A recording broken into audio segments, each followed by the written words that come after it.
This is California Edition. My name is Brad Pomerance. I'm glad you're with us today. Our guest is John Chiang. He is the controller for the state of California. We thank you, sir, for joining us again. Happy to join you. I want to speak with you about the state of our state fiscally. Earlier this year, it seemed as if revenues were coming in at a nice clip, but as the year progressed, I was getting your monthly emails saying that revenues were coming in below estimates. Are we continuing to see that trend? Well, last month we actually came in $85 million above projections, but we have to remember this is a budget worth tens of billions of dollars, so $85 million on the positive side Better is than good, nothing. but it's better than being on the negative side, but we've been missing for months. Why? Were our projections too rosy, or is the economy not as strong as we had hoped?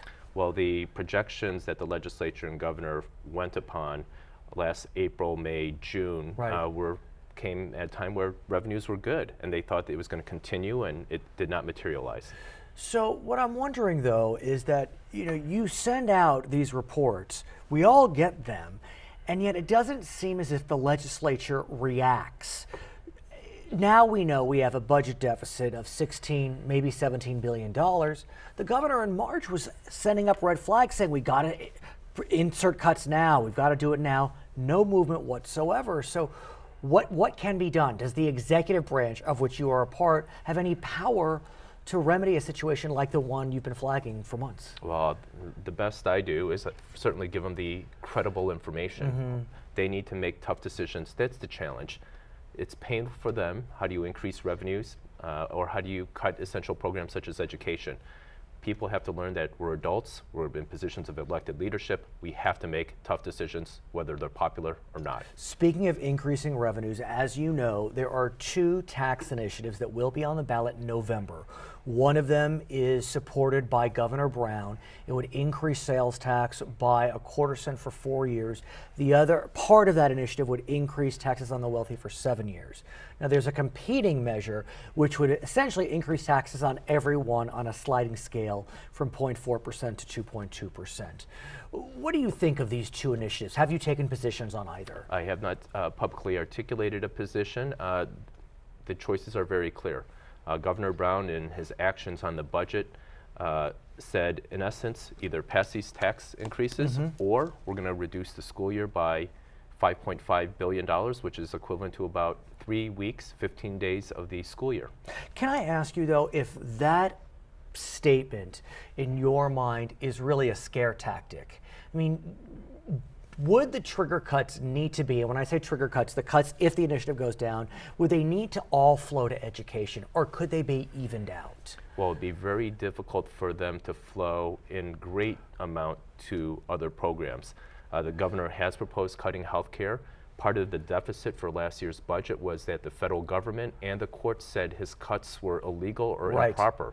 And you can look at corrections, but part of the corrections program, healthcare, also is under federal receivership. That was another component that came in over budget by plus $400+ million because they couldn't reduce the healthcare costs. Those are number 2 and 3, so education's number 1. Okay, I want to talk about pensions as well. You sit on the CalPERS board, CalSTRS as well, I believe. Both. The two major pension systems, public pension systems. In the United States. Two largest in the U.S., not That's surprised. correct. And we know that there's been a lot of outcry about whether pensions are too generous in our state of California. We have heard the legislative analyst, a nonpartisan figure, say that California's public pensions are amongst the most generous. Do you agree with that view? Well, for some there are. Obviously there are some people who have put in their time to get these extraordinary amounts, and we ought to look at reducing how much they get in pensions. But for the most part, if you're looking at the teachers of California and the other workers, it's below $40,000. So why is it that there is this general view that public employees are just sucking from the trough of government and we just need to put them in line? I mean, let's think about the election in June. 3 major events on the pension front.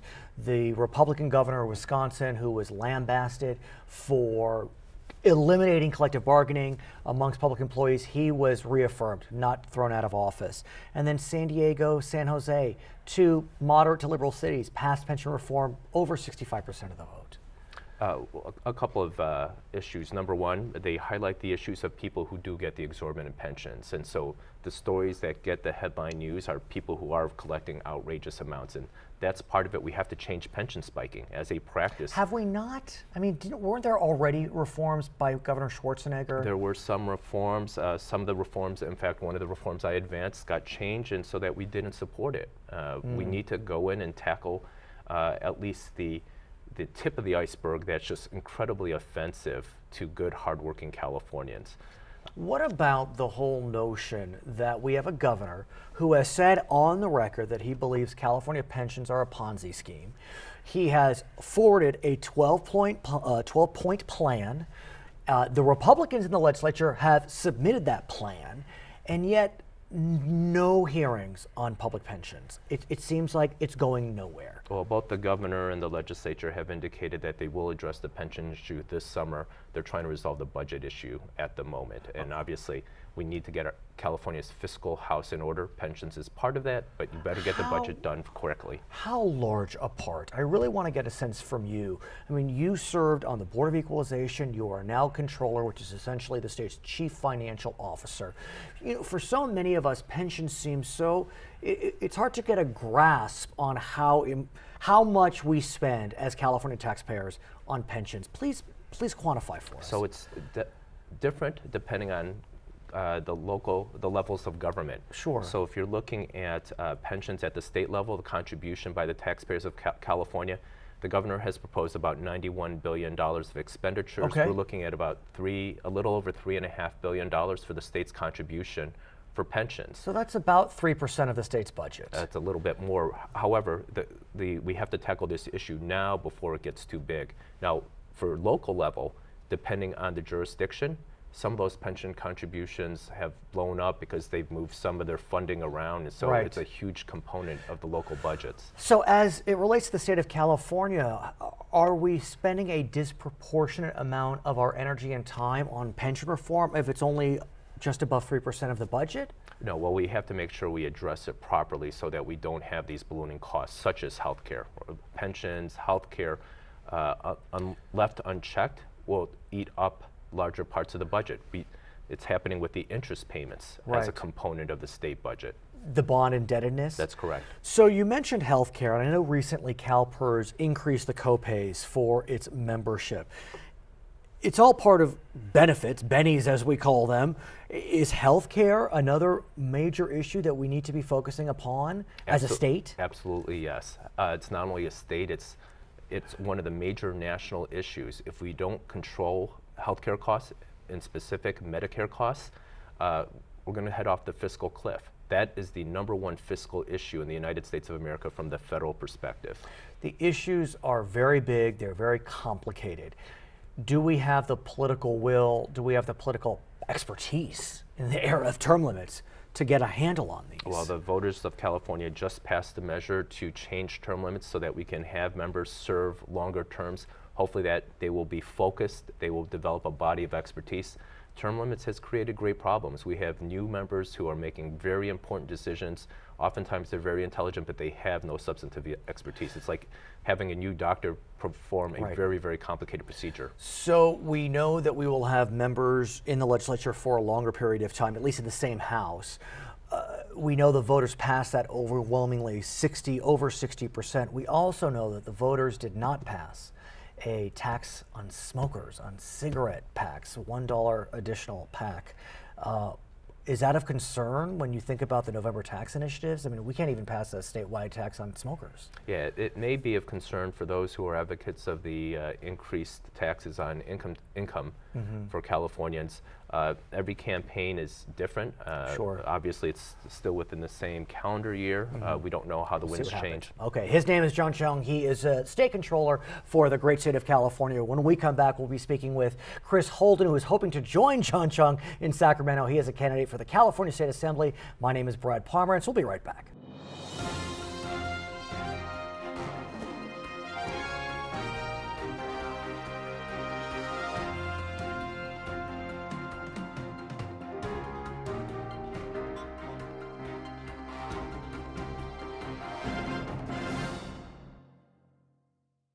Welcome back to California Edition. My name is Brad Pomerance. I'm glad you're still with us. Our guest is Chris Holden. He is a member of the Pasadena City Council, but he recently advanced in a primary to be one of the nominees, I guess you would say, in the California State Assembly race in your area. Yes. And I want to talk about that election. It's the first election where all Democrats, all Republicans, all Greens, whatever they may be, ran against each other. Right. And so in your race, what happened? Well, we basically, it broke out in a more traditional closed election format where a Democrat, myself, and a Republican are going to be squaring off against one another. That didn't happen in every district across the state. And I was going to ask you about that. I believe as we speak now, I think there are 17 state districts, Senate and Assembly, where there's going to be an intra-party battle. Right. And then on the congressional side, I think there are 8. Yes. 7 with 2 Democrats, 1 with 2 Republicans. Yes. And so would you call this experiment a success? I would say that it's work in progress. It is still, with the districts that you pointed out, it's going to be really looked at to where the decline to states, moderates, maybe Republicans, if it's 2 Democrats, are going to be the deciding factor in who wins. And so who's going to be able to appeal to that constituency group becomes the X factor. What's interesting also about this, and maybe this is my plug as a semi-neutral journalist, I think I am pretty neutral, but when it comes to trying to save money for the state as it relates to elections, it would seem to me that if a candidate breaks 50% in this primary, should they not be declared the winner? You know, there are some races, for example, I think about an intra-party battle between Janice Hahn and Laura Richardson. They're both members of Congress. They're the only 2 on the ballot, and Ms. Hahn beat Ms. Richardson by 20 points. Should they have to face each other again in November? Well, I think your argument is correct. I think the premise is that what is the point of doing it over again? You know, there certainly were able to put all of their issues on the table. The voters were able to make a decision, although was a smaller universe of voters than what will turn out in November. But needless to say, there's not going to be anything substantial that's going to come forward that causes those numbers to switch. But here's the challenge. Presuming you join the other 119 people in Sacramento come December, let's say the group of you decide that we should change that system, where if we do have a primary and someone gets 50% plus 1, that person should be declared the winner. But that's not easily done because the underlying law was passed by the voters. And so there's a lot of reform that is needed in Sacramento. Yeah, well, it's like what you said before. It's an experiment. There was having an open primary and just sort of evaluating, is that going to yield the kind of results that the voters were looking for? Are they going to see more centrist, moderates that will be elected out of that system? Well, did you, for example, were you talking to Democrats in your primary, or were you talking to everyone? I mean, did you change the way you politicked? Well, it really comes down to looking at the demographics of the district. And for us, we talked to Democrats and we also talked to decline to states. And that was essentially our universe. Now, as I campaigned and as I was out there doing the more face-to-face interaction, I interacted with everyone. I would presume. Was Democrat or Republican. Because I think about you, and I think, from what I know, a fairly centrist, moderate Democrat. That's the scoop. I don't know if it's true, but that's the scoop.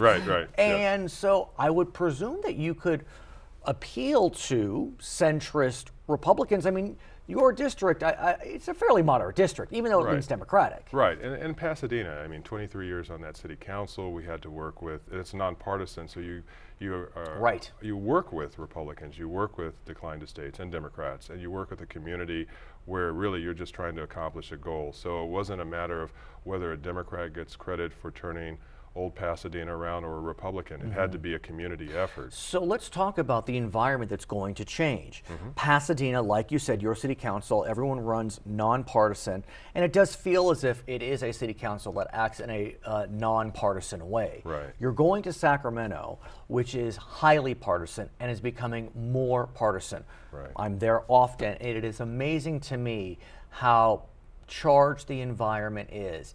It's interesting. I think that people actually do like each other, whether they're on one side of the aisle or not. Right. But when it comes to the issues, A lot of division. A lot of division. How does a big man like Chris Holden try to, break through that? Well, it's one step at a time. I think it's going to be really making sure that you stay connected to your district first, that you stay transparent and working with the community and letting them know what's going on, soliciting their input, and being really a collaborator in terms of taking direction. Then it's really going to Sacramento and trying to work within the framework to try to advance the causes of the things that are important to the constituents you represent. Now, what's most interesting about your class, presuming you are successful come November, you are the first class that will be operating under a new term limit formula. Right. It had been under a 1990 law that was passed that a member could serve 6 years in the Assembly, 8 years in the Senate. Right. Now, under a law that passed in June, overwhelmingly, by the way, over 60%, you can serve 12 years total in Sacramento. Assembly, Senate, whatever it is. Right. How does that change your calculation? Well, I think what will come out of that is a greater stability. You will have members who will have an opportunity to be around for an extended period of time. They will develop their chairpersonship or membership on a particular committee, develop a sense of expertise in that particular area. So you're not so much beholden to staff or lobbyists who are helping you to understand issues and shepherd you through till you finally understand all the dynamics of the issue, and 5 years later you're right. I mean, that prepared has to turn been around. the rap on term limits, is that just as someone is becoming an expert on complicated issues like, for example, water or high-speed rail or pensions, they have to leave artificially. Exactly. That being said, and maybe the makeup will change, but the Assembly, I think, is a little more raucous than the Senate. Right. You're moving into the Assembly. Right. You do have 12 years total. I mean, what becomes more important, being part of the raucous House or trying to become part of the more collaborative body upstairs in the Senate? Well, I think at some point, I think it has to become more collaborative. I think there has to be it is going to be what it is in terms of the environment, because people are coming from various parts of the state with constituencies that have an expectation of the type of leadership that they are electing. But beyond that, there is a greater picture here, and that is the welfare of the entire state. And so each of these Assembly members are going to have to figure out a way to work together to advance a positive cause on behalf of everyone and the future of California. I do want to talk to you about an issue that may be a little awkward, but I got to go there, and that is, I was speaking with Curran Price recently. He is a state senator. He is the chair of the California Black Caucus. Legislative Black Caucus. And its membership is dropping a bit, but he was really reveling in the fact that Chris Holden looks to be a new member from a pretty white district. Yeah. I mean, I think about the areas you are likely to represent. Right. These are not large African American communities. Right. It's a very diverse district, and I mean, that's what I've represented in Pasadena for nearly a quarter century. And but does it say something, or am I just reading too much into it? Well, no, I think it says something. I think it really is sort of underscoring the fact that the voters really want someone who is competent, who can step into a very difficult environment, who has a track record of accomplishments and getting things done for the welfare of the people that they represent. And let me just as a footnote say that we still have a little ways to go in this, and November will produce the winner, and we're going to work very hard to get there. But I feel good that in a crowded field that we came out on top and with good separation between ourselves and second place. Having said that, I'm proud of the district. It represents portions not only in cultural differences and ethnic differences, but also in terms of partisan positions. No doubt. We have many members who represent progressive organizations, and we have those that represent Tea Party organizations. Chris Holden, I thank you for joining us. We congratulate you on your success in the June primary. He is running for the California State Assembly. That election will be held in November. When we come back, we'll be speaking with someone he knows well. His name is Bill Bogaard. He is the mayor of Pasadena. We'll be right back on California Edition.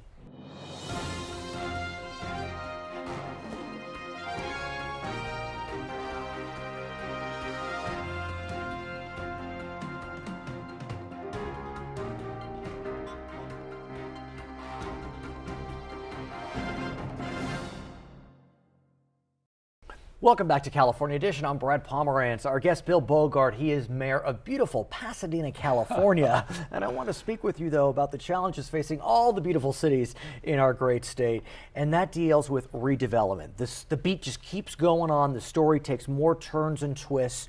And let's back up and kind of explain the situation. There are certain projects that had been approved by cities through their redevelopment agencies that you believe the state should still allow the cities to take the tax increment dollars. But that's the rub, and that's where the challenge becomes. Talk to us. Well, the state is anxious to have as much of the tax increment as possible because the point of eliminating redevelopment was to fill a budget gap in Sacramento.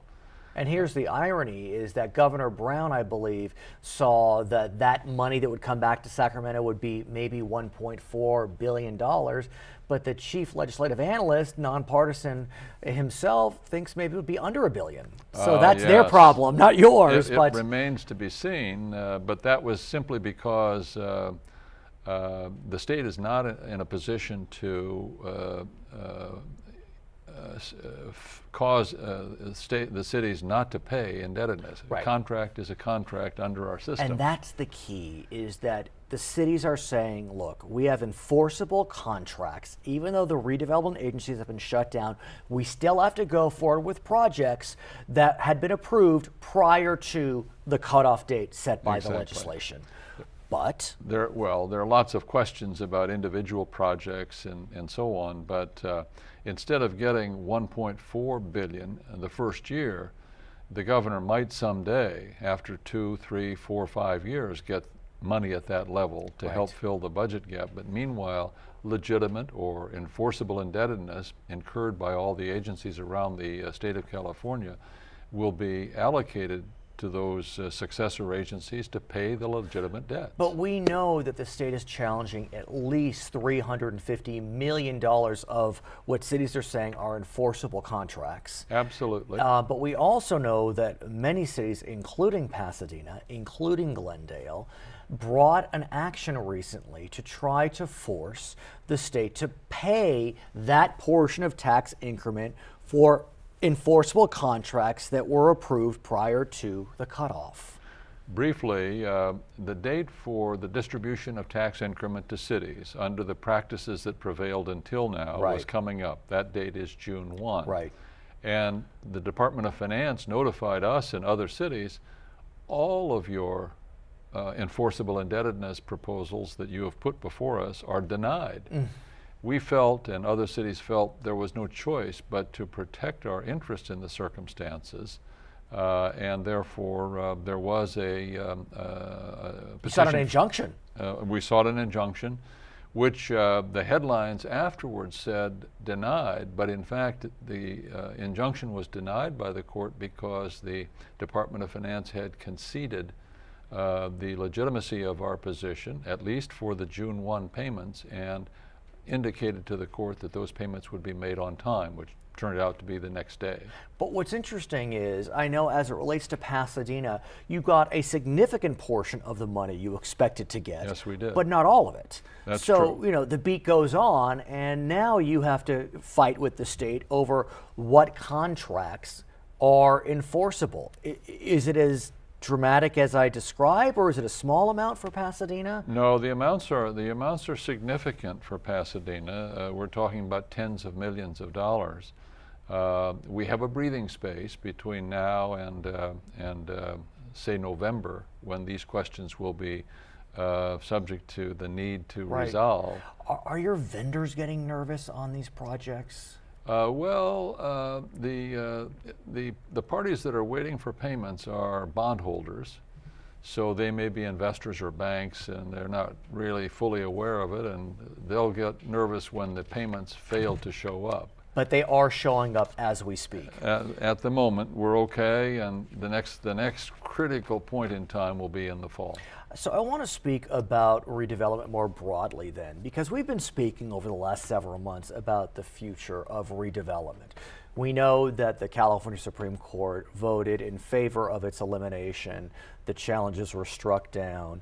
But we also had a sense, at least earlier this year, winter, spring, that the legislature would come back, the governor would come back and agree to some new form of redevelopment. We didn't know what that would be. But when I look at the tea leaves and I look at the May revise, it seems as if the deficit has gotten so large, relatively speaking, that there's just not an appetite to revitalize redevelopment. Do you see the same? I do see the same. And broadly speaking, in terms of the timing of any new tools for economic development that the state would create and make available to local government, we're still worrying about the cleanup legislation as to the winding down of redevelopment. Some of these questions that we've talked about so far, there are very substantial questions, and there is a bill that's being studied at the present time that might resolve some of those questions. Then maybe we can get, I hope it's this session, but it may not be, to the point of studying some new tools for economic development at the local level. One tool that the governor had floated, I don't know if he's still floating it, deals with a city, a county, a local government's ability to tax itself. As we speak today, in order for a tax to be passed by a local entity, you need 2/3 vote. There are some exceptions, school bonds, for example, 55% vote. So Governor Brown has said, well, maybe I would support legislation whereby if the bond deals with indebtedness for redevelopment, or the tax deals with indebtedness for redevelopment, that we could lower that threshold to 55%. I haven't heard a lot of rumblings lately on that, but is that something that you think is hopeful? Is that something you'd support? Yes, the raising of funds at the local level through a vote of the people is certainly one of the tools that cities will continue to use. Pasadena is contemplating an infrastructure bond for the November election. We haven't approved it. And would that need 2/3? That would need a 2/3 vote. Wow. I mean, that's really challenging. Well, the key to redevelopment and why it was viewed as so valuable to local government was that it did not require a vote of the people. Right. And it also included the power of eminent domain that was used judiciously by most cities, but not always by all cities. And neither of those tools are available at the present time. It takes a vote of the people, which means for capturing business opportunities or recruiting a company to come to Pasadena, it's not flexible enough. So what do you do now? I mean, look, Pasadena is attractive by its nature, but there's competition between cities. There's competition between, it's intrastate, outside the state, interstate. What can you do? One thing we can do is to continue to maintain and to strengthen our infrastructure so that it's a very workable city from the point of view of the companies and the people who use that community. And that's why we're contemplating an infrastructure bond in November. But is November the right time, given that there's a statewide initiative on the ballot to increase taxes? That's one of the questions that has to be resolved. There are two statewide tax initiatives. There are. Yes. Governor Brown's and Molly Munger's. Exactly. But it's interesting. I know in November 2010, there were, I think, 52 or 53 local taxing initiatives. Many of them needed 2/3, and 40 of them passed. So voters do tend to be generous when it relates to local bond or tax initiatives, but we haven't passed a statewide initiative in terms of tax increases since 2004. Well, that's true. That's true. I would say that in regard to my city of Pasadena, the question in my mind is primarily what would we spend $60 or $70 million on, and if that agenda is appealing to the voters of our community. That would be a major factor in my willingness to support that. Okay, his name is Bill Bogaard. He is the mayor of Pasadena, California. My name is Brad Pomerance. We thank you so much for watching California Edition.